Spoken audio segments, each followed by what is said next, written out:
President Rajapaksa, ladies and gentlemen, thank you for your kind welcome. My wife and I are very glad indeed to be joining you here in Colombo. At the personal request of the Queen, I am delighted to be addressing you this morning on behalf of the head of the Commonwealth. Her Majesty's deep affection for the Commonwealth and the special importance she has attached to it throughout her reign are well known to you all. And if I may say so, those very sentiments have been an ever-present cornerstone in my own life also.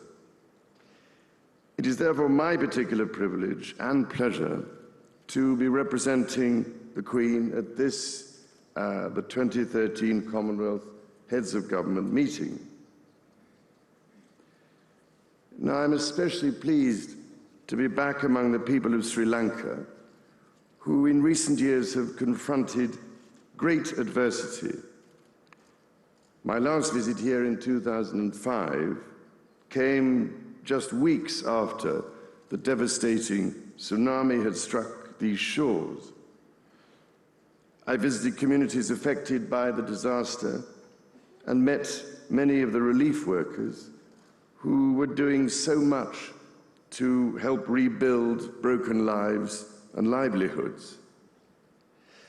I recall my admiration for the fortitude shown by them all at that time and commend the progress that has been made since in healing those dreadful scars. Sri Lanka was one of the founding countries of the modern Commonwealth. Historians of this family of nations will recall that in the circumstances of that time, the Commonwealth showed an exceptional spirit of accommodation over how the organization should be constituted. This led one prominent head of government, in other words, Prime Minister Nehru, with whom, incidentally, I always felt proud to share a birthday, to declare that the Commonwealth seemed capable of bringing a touch of healing to the management of contemporary world problems. More than 60 years later, we should not need to be reminded of the many troubles that beset our world, some of them previously little understood, nor should we underestimate the importance and responsibility of the Commonwealth's role in addressing them. This, ladies and gentlemen, is the first Commonwealth Heads of Government meeting to take place since the adoption of the Commonwealth Charter, to which the Prime Minister of Australia has just alluded, and which the Queen signed on Commonwealth Day earlier this year.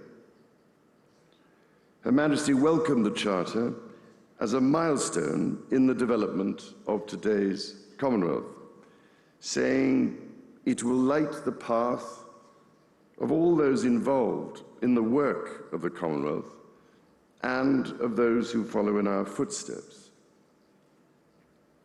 The Charter reaffirms the core values and principles of the Commonwealth.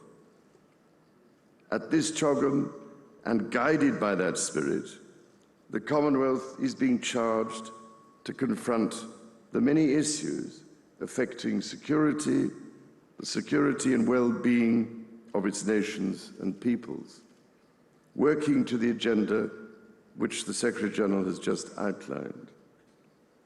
The Queen wishes you well in these vitally important deliberations.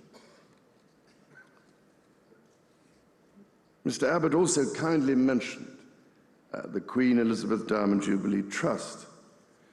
And if I may, I should just like to take this opportunity of extending Her Majesty's sincere thanks for this remarkable initiative, which has been founded as a tribute to her 60 years of service as head of the Commonwealth. The Diamond Jubilee Trust, announced in Perth 2 years ago, and designed to provide a lasting legacy for the benefit of the Commonwealth, has since been richly supported by people, organisations, businesses and governments of the nations represented here. And as you have heard, that generosity will be devoted to two major causes. First, the treatment and, in some cases, the elimination of avoidable blindness. And secondly, a new programme of youth leadership named for Her Majesty's Diamond Jubilee. Both these projects have the potential to transform millions of lives across the Commonwealth and would simply not have been possible without your outstanding and continuing support.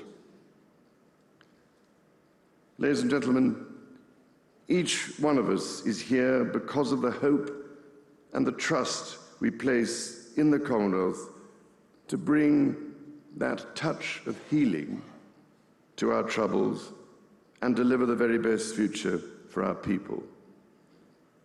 The Queen, head of the Commonwealth, sends warm greetings to you all, and on her behalf, it gives me very great pleasure to declare open this meeting of Commonwealth Heads of Government.